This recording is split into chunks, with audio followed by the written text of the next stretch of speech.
FREY stock, FREYR Battery SA. So for the last trading session, the session of the 21st of September 2022, the stock closed at $15.39, a gain of 17.12%, and in that session it reached the new 52-week high. So that event is saying that the price triggered a new 52-week high event of $14.92 at 10:19 a.m. Eastern US time. And I'm not sure what it was about. It was an above average volume ultimately. So you can clearly see that the stock is in a strong bullish trend. The news we can see down here is that yesterday as well, Morgan Stanley adjusted the FREYR Battery's price target to $26 from $18 and reiterates overweight rating.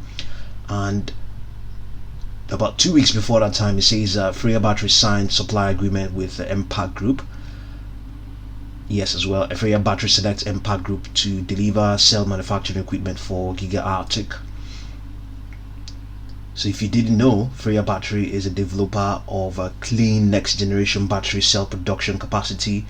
It has awarded an agreement to UK-based Impact Group, featuring its Lambert product line for automated casting and unit cell assembly equipment for its planned battery cell production facilities in Norway.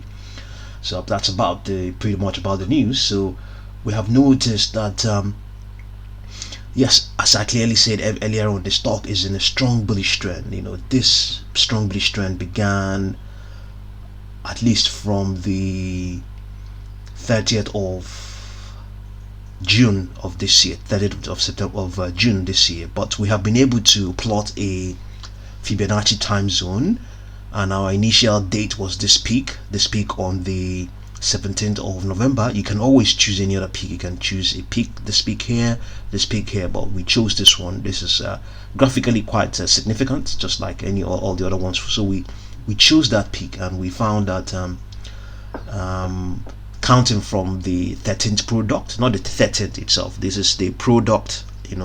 This is when you initiate. As you can see, this is our initial figure, our initial date, so it will be 0. The one after that will be 1, and all that stuff. So you keep adding the one after that. The one after that will be, it was on the one after that was November the 18th. That will count as 1. So after that we'll have November 19th. That will count as 1 as well. I'll show you why it is still going to be 1, because 1 plus 0 is 1. So from that on, that's how we derive these figures. You can see that. So 13 plus 21 will give you 24. 24 plus 55 will give you 89. So graphically, we have seen all these events have occurred. You can see that January 5th 2022, February 4th to March 25th, June 14th. These are the prices. You can see we have also seen that you can see it's sinusoidal, down, up, down, and then this is what we are predicting, a spike to $16.51. $16.51 is not very far away from where it is right now. It's at 15. It closed at 15.39. Let's even see what that is the case. Yes, 15. It's actually closed at the current price now in this pre-market session or post-market session is 15.16. So it doesn't really look that far off from where it is right now. So that may be an indication that maybe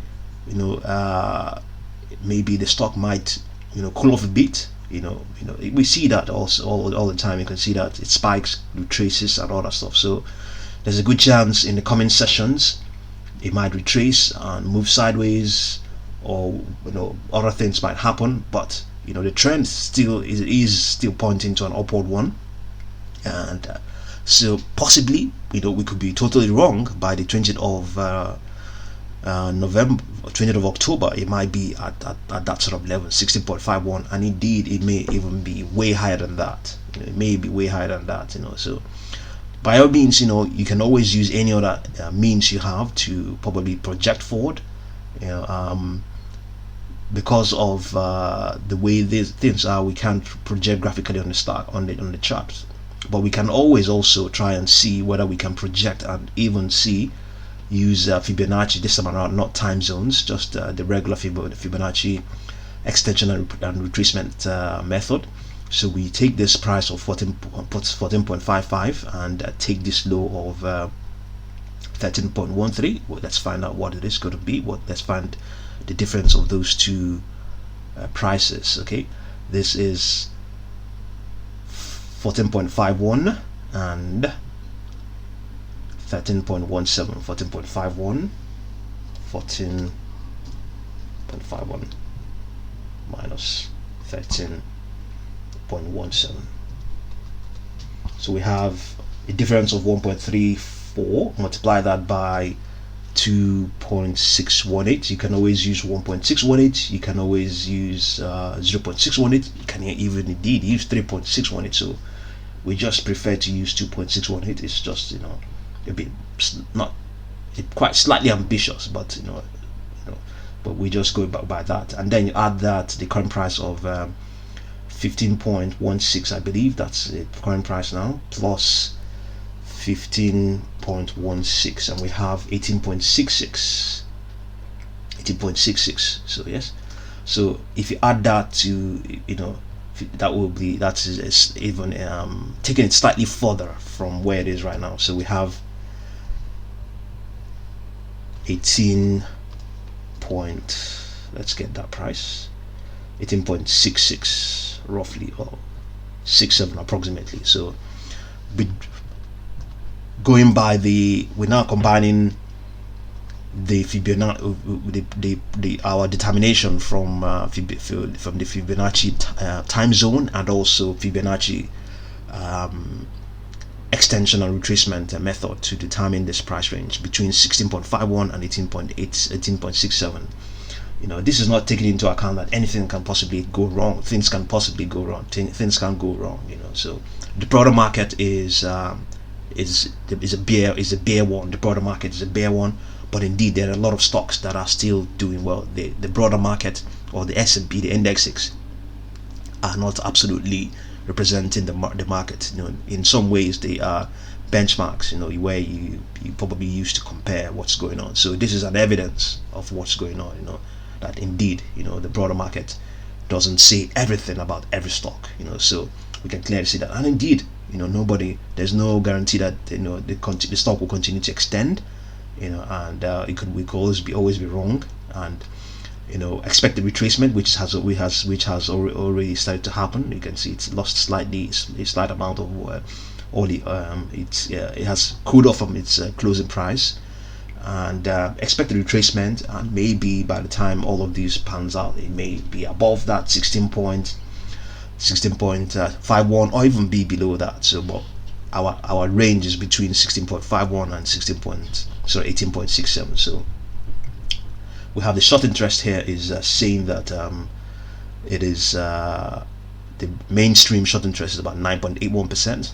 Not really fantastic. Some years ago, it's, you know, that it looks like something, you know, but these days, people, you know, market participants are not really going to pay any credence. You know, are not going to jump up because of are not going to get jubilant because of this sort of short interest. But what has also happened is what also happens is that they also tend to add this off exchange short volume ratio, which is at 52.16. So if you want to add that, so we are talking about something close to 61%, or even more than that, you know, up to 62%. So yes, given all of that, you know, yeah, indeed, you might be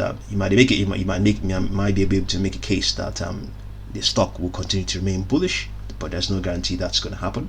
The fundamentals look right. There isn't even really much skepticism towards the stock, you know, especially given by this 9.81%, but it is also some skepticism. So indeed, this is also what you want to see, some skepticism towards the stock. So there is some skepticism, and it's really good, you know, really good. You know, it seems the fundamentals are right, and also we can see the skepticism towards it. So it's a good combination, balances things out, you know. So our target once again for FREY is between 16.51 and 18.67. Okay, so see what you make of all of these things, and thank you very much for watching this video.